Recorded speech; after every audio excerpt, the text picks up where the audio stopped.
están? Soy Paulina Astroza, directora del Centro de Estudios Europeos de la Universidad de Concepción y soy la conductora del programa de la región al mundo, que transmitimos todas las semanas a través de Canal 9 Regional y que luego ustedes encuentran en el canal de YouTube del Centro de Estudios Europeos, gracias al auspicio siempre de la Cátedra Jean Monnet de la Unión Europea.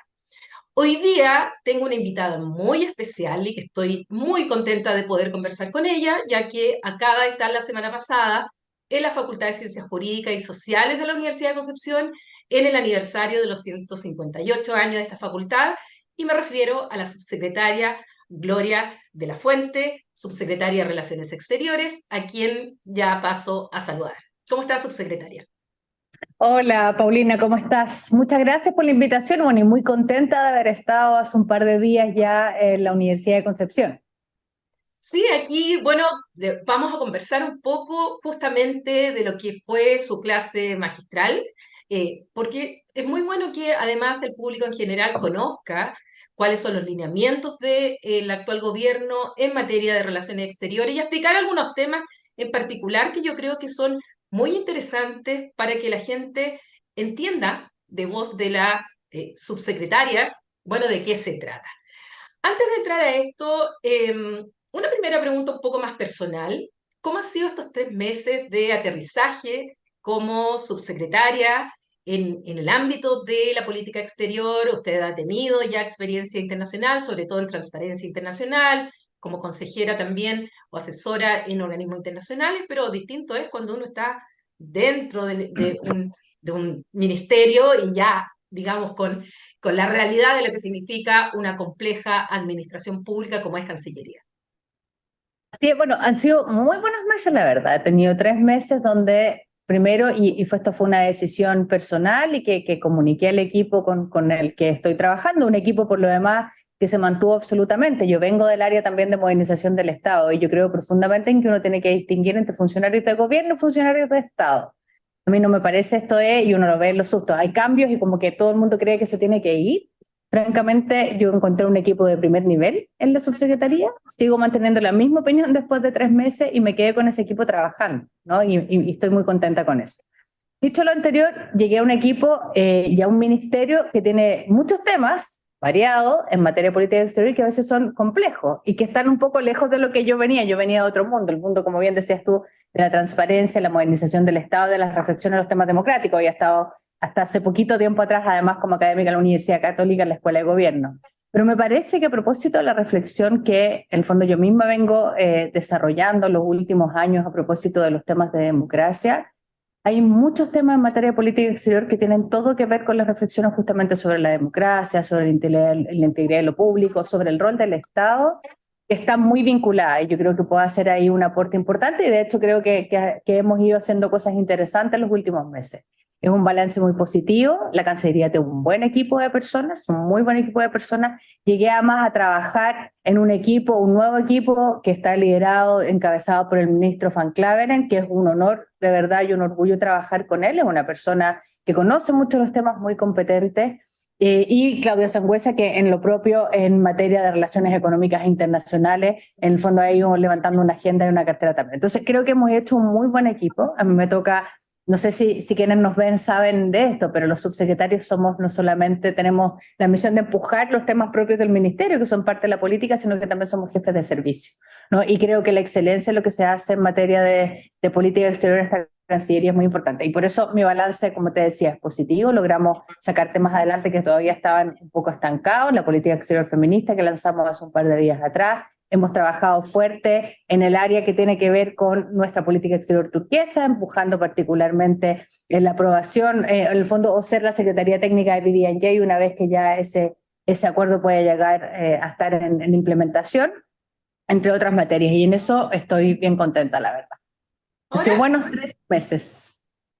ahora empecemos a hablar un poco y explicándole a la gente que nos escucha, que no necesariamente son especialistas en temas internacionales, pero sí interesados en lo que ocurre tanto a nivel de nuestra inserción internacional como también desde el punto de vista doméstico, de cómo las relaciones exteriores afectan, influyen, impactan a las personas comunes y corrientes. Entonces, Primero, preguntarle cuáles son los ejes de la política exterior de esta Cancillería, para luego entrar un poco a analizar algunos de ellos que ya ha mencionado, pero que me interesaría que se explicaran un poco más. ¿Cuáles son los ejes? Primero, cómo nombrarlos.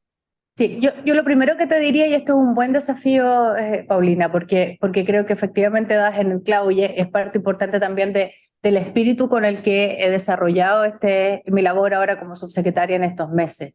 Yo creo que una labor importante que tiene la política exterior es explicarle a las personas por qué es relevante para su vida cotidiana, ¿no? Y yo creo que ahí hay un desafío que nosotros tenemos en la Cancillería.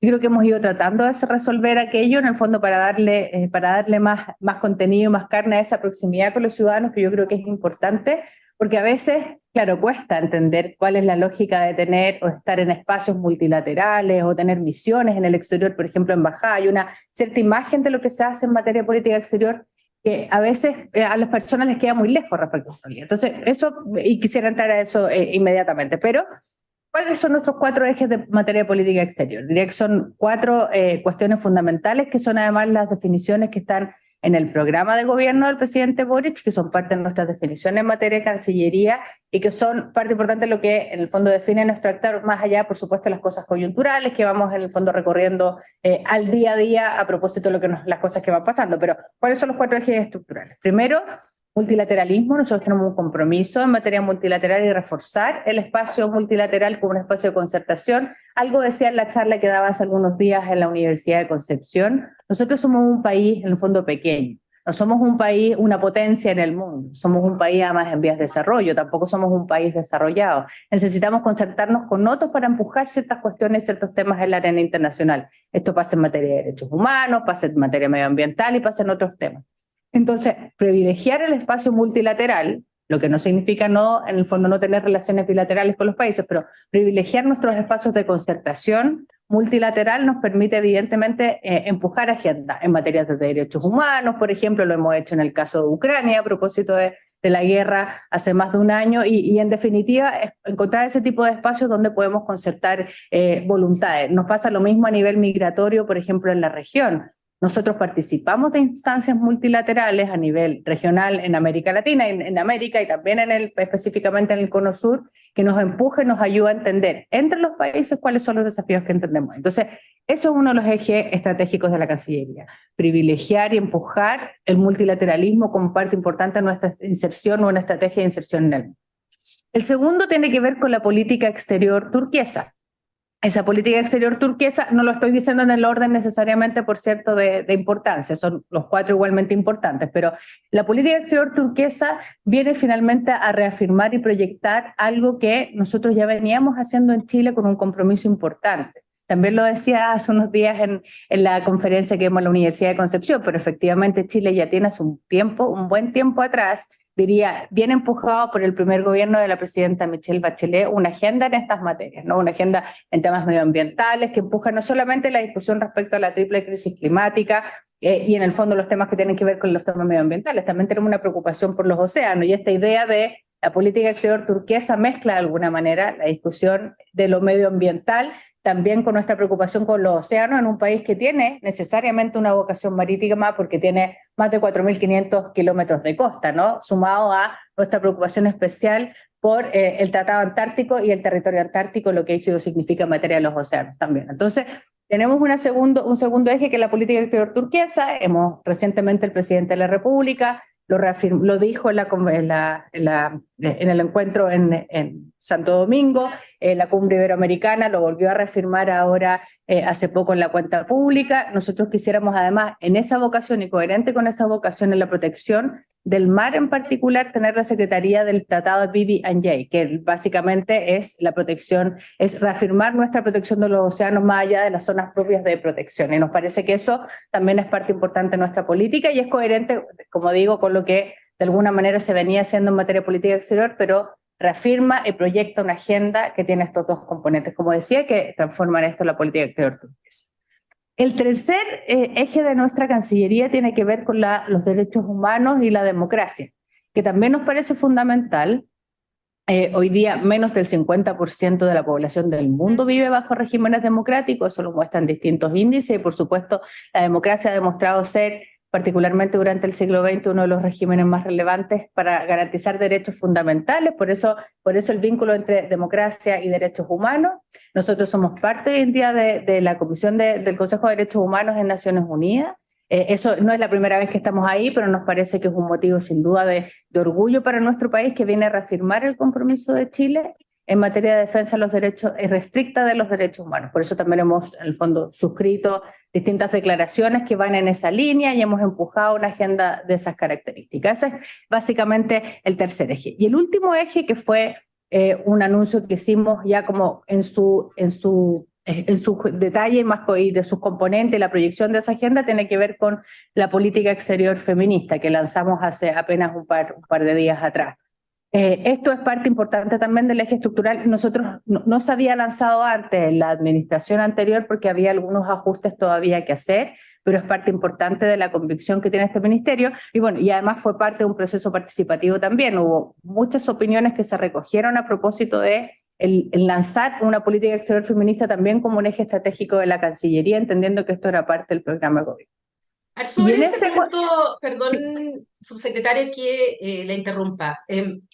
Cuando uno habla de política exterior feminista, surgen voces, surgen suspicacias, uno siente que la gente se mueve en el asiento y como que dice, ¿qué es esto? ¿Qué de nuevo? ¿Qué cosas nos están vendiendo de nuevo? Como si esto fuera algo extraño que el gobierno de Chile hoy día está planteando. Y como, ¿qué viene ahora? ¿Cómo romper esa cierta resistencia o suspicacia, sobre todo cuando uno observa, y es algo a lo cual yo me dedico, observar lo que pasa en el resto del mundo, donde también vemos en algunos sectores una suerte de retroceso en ciertos avances progresistas que se habían planteado, por ejemplo, en políticas exteriores feministas en otros países, y en los cuales además ha surgido o resurgido o ha nacido, como queramos, un sentimiento bastante conservador. ¿Cómo explicarle entonces a las personas que es importante que haya una política exterior feminista? ¿Cuál es el objetivo que tiene? ¿Qué es lo que busca? ¿Es solo poner más mujeres en cargo de poder dentro de Cancillería o va más allá? Tiene una visión mucho más profunda que eso. Es una muy buena pregunta la que tú haces y justamente por eso quisimos lanzar, no solamente hacer un acto de lanzamiento, sino que lanzar un documento y un documento que hemos dicho también es un documento vivo porque entendemos que esta es una discusión que hoy en día existe también en el mundo. No porque sea una conversación o una discusión que existe en el mundo, nosotros no tenemos la convicción de que es importante. Y por dos cosas diría. O tres, tal vez. Primero, porque no se trata de algo nuevo en Chile. Nosotros en la práctica, dentro de nuestros tratados y acuerdos internacionales, ya hace muchas décadas atrás venimos suscribiendo y somos parte de tratados y acuerdos que en la práctica lo que hacen es proteger a las mujeres, por ejemplo, visibilizar el fenómeno de la violencia contra las mujeres, contra niñas y adolescentes, en el fondo establecer efectivamente la necesidad, por lo tanto que los estados se hagan cargo de generar políticas al respecto, mecanismos de seguimiento en esta materia, la propia Agenda 2030 que contiene instrumentos relevantes en torno a la igualdad de género, por lo tanto esto viene en el fondo a reforzar una parte importante de lo que ya nuestra política exterior estaba haciendo, ¿no? Pero ¿qué es importante añadirle a eso? Que en el fondo es, de nuevo, y muy en la lógica de la política exterior turquesa, es consolidar y proyectar un esfuerzo que ya es coherente con lo que nosotros veníamos haciendo. Pero hay dos componentes más que son relevantes. Nosotros creemos que la igualdad de género es una agenda que es básicamente un imperativo democrático también. Y por lo tanto hay que ponerlo en la discusión en las agendas distintas a las agendas multilaterales. Y también una discusión de derechos humanos a propósito de lo que te decía, tratados y acuerdos internacionales que Chile ha suscrito. Entonces, visibilizar y proyectar esa agenda creemos que es muy coherente con otros ejes de nuestra propia política exterior, en el ámbito multilateral y en el ámbito en materia de derechos humanos y defensa de la democracia. Dicho lo anterior, nosotros además identificamos que esto no es solamente una cuestión de número, como tú bien decías, nos sacamos mucho con tener más números y no avanzamos hacia igualdad sustantiva. Por lo tanto, no se trata de nombrar más embajadoras. Si ese fuera nuestro objetivo, sería muy limitado. Esto es instalar la igualdad de género como una práctica también al interior del ministerio, pero también en materia de igualdad sustantiva, que hay, y nosotros por eso mismo firmamos el día del lanzamiento de la política exterior feminista un convenio con el PNUD para hacernos, para, en el fondo, para hacer el proceso de la acreditación de Iguala, que es básicamente el diagnóstico que hace Naciones Unidas, el PNUD en este caso, con respecto a la igualdad de género en distintas dimensiones y matrices en la gestión interna de nuestro servicio. Ese diagnóstico original nos va a permitir también tener un plan de trabajo que haga desde las prácticas institucionales coherente también lo que nosotros decimos afuera respecto a política exterior.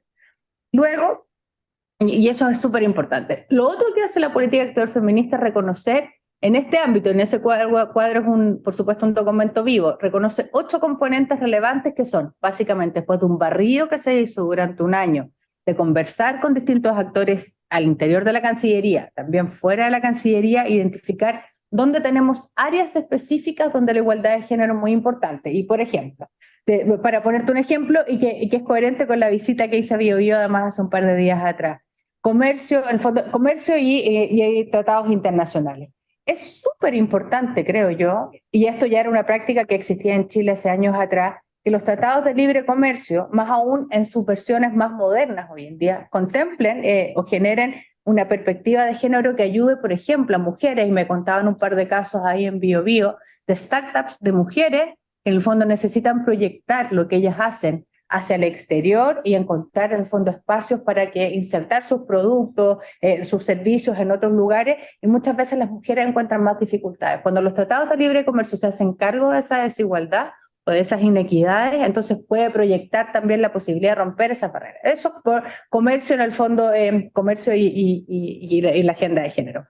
En materia de política de cuidado, nosotros a nivel nacional tenemos y estamos en la construcción de una política nacional de cuidado, pero esto también es una discusión que se ha instalado en el mundo. Ahí donde los países no reconocen un trabajo que es tan importante como el cuidado de enfermos o de adultos mayores, un trabajo que no es remunerado, finalmente es una sociedad que está desconociendo una parte importante del debate que se ha ido dando en el mundo también sobre cómo generamos condiciones de igualdad de género y de reconocer ese tipo de trabajo como un trabajo que contribuye también al desarrollo de nuestras sociedades. Eso que ha estado instalado en distintas agendas en el ámbito multilateral, a nosotros nos parece que es un eje importante que nosotros podemos proyectar.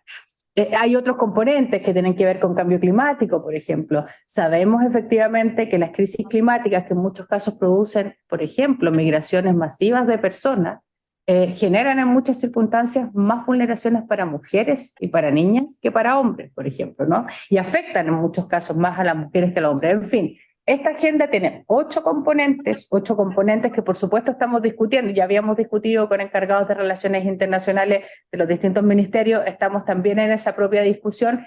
Esta es una discusión que nosotros queremos seguir teniendo además con algunos otros países que ya también han lanzado una política exterior de estas características. Hace poquito estuve en Argentina justamente discutiendo con la encargada de la política de género en Argentina a propósito de estas materias. Queremos juntarnos con Canadá las próximas semanas porque ellos tienen un mecanismo de seguimiento además.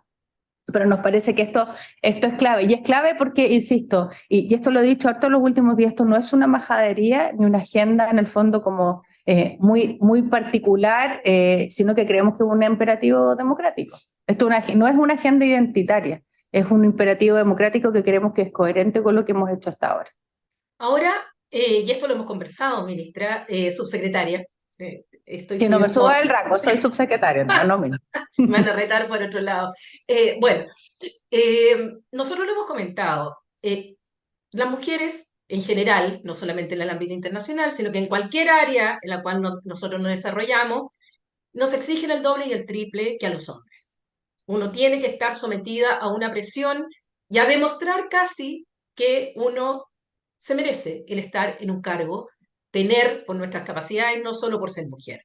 Pero también lo quiero poner desde el otro punto de vista, en el sentido cuánto el ministerio se va a preocupar o se ha preocupado que los cargos en los cuales mujeres son nombradas tengan esas capacidades y esas competencias para ejercer los cargos. Porque creo, personalmente, que tanto hombres como mujeres, para ser nombrados en un cargo, deben tener las competencias deben tener los conocimientos, la experiencia política, el manejo, porque si no, en el caso de la mujer, como nos exigen más, cuando cometen errores, justamente viene el retroceso y dicen, ¿vieron?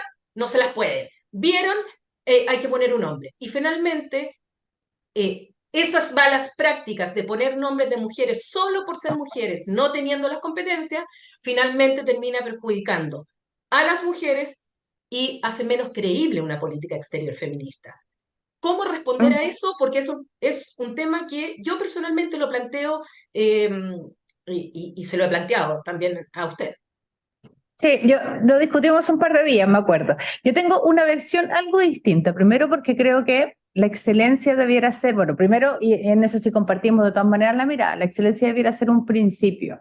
La excelencia en todo el ámbito de cosas, ¿no? Hay gente que tiene competencias para unas cosas y para otras no, y yo creo que la excelencia es un principio que es importante mantener, particularmente en la gestión del Estado. A mí eso me parece importante. Y la excelencia tiene que ver con la integridad, tiene que ver con un montón de otras capacidades y expertices, digamos, ¿no? Que están en un amplio abanico de cuestiones.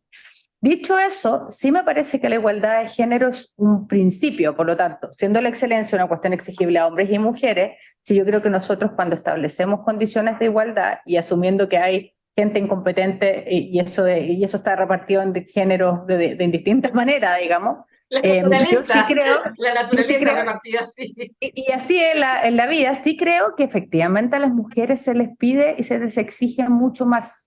Y yo creo que eso está, la discusión pública en general está muy llena de ese tipo de cosas. Y mencionaba cuando discutíamos eso contigo hace un par de días atrás, que me acordaba de un libro de la ex ministra Clarissa Hardy, con quien además yo tengo el mejor de los cariños porque me tocó trabajar de cerca con ella, entonces además conozco harto su trabajo en esto. Y Y ella escribió varios compartimos la admiración por Clarice. Sí, sí, sí. O sea, es una mujer muy inteligente que tiene una trayectoria muy brillante y yo la verdad le tengo mucho, mucho cariño. Y ella escribió hace un par de años atrás, además, mirando justo la experiencia también que a ella le tocó, un libro que se llama Liderazgo. Y que decía esto, ¿por qué en la práctica visibilicemos también o hagámonos cargo? Estoy simplificando el argumento, por cierto, pero hagámonos cargo también que a hombres y mujeres que miran desde afuera y lo evalúan, le piden en el fondo o son muchísimo más exigentes en general con las mujeres, cuando en realidad la tontera o no, las incapacidades o no están repartidas de manera equitativa. Entonces, si queremos establecer igualdad de principio, hagámonos cargo también con que hay cosas que en el fondo pueden o sea, que debieran en el fondo no afectar en ese juicio. Por lo tanto, en el fondo, hagámonos cargo también que la igualdad, si creemos que la igualdad es un principio, entonces todos debieran tener las mismas oportunidades, ¿no? Y entonces creo que eso cambia el eje de la discusión respecto a dónde debiera estar puesta la excelencia para todos, pero no tenemos que ser por lo mismo más exigentes con mujeres que con hombres. Y lo digo porque yo creo que hay que intencionar un cierto juicio respecto a eso. A mí me pasó en mi propia trayectoria de vida. A mí me preguntaban, no, pero usted que es directora ejecutiva de esta fundación, pero que usted llegó a esta parte, no sé qué, yo estudié en un colegio público. Ay, pero ¿quién es su marido? ¿Pero qué le importa a usted que es su marido? Porque el supuesto es como quién te trajo aquí, ¿no? Cuando uno en la práctica, O con las trabajo, preguntas son otras en otro sentido. y sí, sin duda. Y yo creo que eso hay que visibilizarlo. Y hay que hacerse cargo de ese tipo de argumentos que le genera hasta el día de hoy, habiendo avanzado lo mucho que hemos avanzado, creo yo, además después de haber tenido una mujer presidenta hasta el 2006, era imposible pensar que una mujer podía ser presidenta. Hasta el día de hoy sigue pasando que a las mujeres se les exige mucho más que a los hombres. Entonces, mi impresión es que tenemos que ayudar avanzar, sin duda, a que la excelencia tiene que ser parte importante del trabajo de hombres y mujeres, pero asumiendo que hay una condición de base que tenemos que romper, que a las mujeres se les exige siempre mucho más. A veces también ocurre que, y aquí voy a hablar un poco más en el ámbito personal, que las críticas, por ejemplo, eh, uno, yo he sido muy crítica de cancilleres, hombres, y, y es públicamente conocido que fui muy crítica de cancilleres hombres. Y también fui muy crítica de una canciller mujer. Pero sin embargo, como que se pone el acento de que, oh, la criticó porque es mujer. Y surge esto, y cuando, la verdad, he criticado mucho más a hombres que mujeres en el ejercicio de sus cargos. Entonces también surge esto de me están criticando porque soy mujer, me exigen más porque soy mujer. Y la verdad es que a veces uno, como observadora, critica la competencia o incompetencia independiente de si es mujer u hombre. Entonces también ese discurso puede sonar un poco a excusa cuando uno hace una crítica respetuosa, fundada, y resulta que a veces uno puede haber sido mucho más duro con un hombre que con una mujer. ¿Cómo responder también a eso? Porque las mujeres sí estamos sometidas a crítica y eso no significa necesariamente que nos las hagan porque somos mujeres, tal vez es porque lo estamos haciendo mal en algunos Tal casos. vez ahí claro, tal vez ahí en la discusión pública hay que como distinguir, ¿no? Entre las críticas que son de carácter técnico, de las críticas que son de carácter político, que tienen que ver básicamente con la gestión del poder, y de aquellas críticas que están más en la órbita, diría yo, de la crítica personal. Yo creo que lamentablemente esto, uno que ha hecho actividad pública además ha estado sometido también a eso. Hay críticas que son en la cuestión técnica y en la cuestión, en el fondo, más política, que uno acepta. La crítica del adversario político es una crítica súper válida y podemos no estar de acuerdo, pero hay ciertos márgenes que yo creo que son importantes ahí. A mí, y lo digo ¿por qué? Porque me preocupa a veces que en el debate público, y sacando el componente de género de esta discusión, en el debate público a veces la tensión en el debate, que ha sido creciente por lo demás, trae a veces críticas que son ad hominem, ¿no? Y que son en el fondo críticas de carácter más personal. Yo ahí creo que esa es una línea roja que no se puede cruzar, ¿no? Y me parece que en eso, y esto lo digo además por haber visto un par de estudios sobre la violencia en redes sociales contra mujeres y mujeres en políticas, muchísimo más en general, o mujeres con cierta visibilidad pública, es muchísimo más que respecto a los hombres, y son críticas en general que están más situadas en sus características personales o en el fondo en su condición de mujer, más que en una evaluación que en el fondo supera la discusión o el estereotipo incluso de género.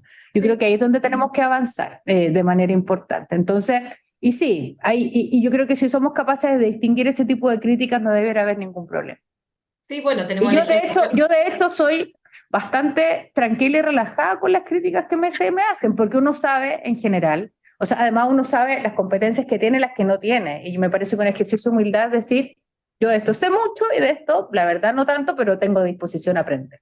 Y eso es parte importante, supongo que, y así me tomo las críticas, pero sí, yo siempre trazo, eso me ha pasado en la vida, en distintas cosas que he hecho, yo trazo una línea categórica respecto a aquellas cosas que son críticas ad hominem, que en el fondo atacan a tu condición de ser humano más allá de lo que tú hagas o el desempeño, o si le gusta o le caes bien o mal a una persona. Bueno, eso vemos el ejemplo muy claro de Jacinda Ardern en el caso de Nueva Zelanda, donde ella expresamente señala que no soportó este tipo de acoso y de seguimiento por ser mujer. Y Piensa que finalmente, el ejemplo es súper interesante porque Jacinda Ardern partió siendo una lideresa, y yo creo que sigue siendo una lideresa muy importante a nivel internacional. Ella partió además siendo madre en medio del sí, ejercicio de su cargo y recibió un montón de críticas, en el fondo por tratar de compatibilizar algo que debiera ser a estas alturas del partido una preocupación a nivel social, que es cómo compatibilizamos la vida familiar con la propia crianza y el ejercicio de un trabajo tan demandante además como el que tenía ella, el que tenía Jacinda Ardern. Y me pareció súper potente que visibilizara eso al momento de tener que tomar la dura decisión además de seguir en eso y enfermarse o en el fondo tener que pagar un costo mayor en lo personal o finalmente dar un paso al costado. Pero su discurso es muy potente en esa materia, porque pensamos que estamos en el siglo XXI y que hemos avanzado y justamente hay ciertas señales que en el fondo vemos. Pasó con la primera ministra también de Finlandia, si no me equivoco, que sí. porque estaba en una fiesta recibió un montón de críticas también. ¿Nadie ha ido a una fiesta alguna vez? ¿Hay un comportamiento inadecuado que no puede asumir eso? Bueno, y se le critica más por ser mujer que por ser, en el fondo, hombre. Un hombre puede comportarse de esa manera. En fin, yo creo que hay discusiones también que requieren un doble clic, pero que hacen más evidente que nunca que obvio que necesitamos una política exterior feminista. Así es, y por eso que teníamos ganas de conversar hoy día, porque quedamos muy entusiasmados además, lo puedo decir, por mis estudiantes de Derecho Internacional, con la conferencia y poder compartir Que son ya con la adorables comunidad. además, debo decir. Sí, así Son es que adorables además. Muchas gracias, subsecretaria, por este tiempo que nos dio aquí en De la Región al Mundo, por haber venido a nuestra facultad, haber estado en el aniversario y siempre la buena disposición de conversar con nosotros. Muchas gracias. Oh, felicitaciones además por los 158 años. Gracias. Y a ustedes, bueno, saben que cada semana tenemos nuestros capítulos de la región del mundo, distintos temas internacionales, siempre saben que son temas que afectan a nivel nacional, regional, pero también local. Así es que no se pierdan todas las semanas y además en nuestro canal de YouTube. Hasta la próxima semana. Adiós.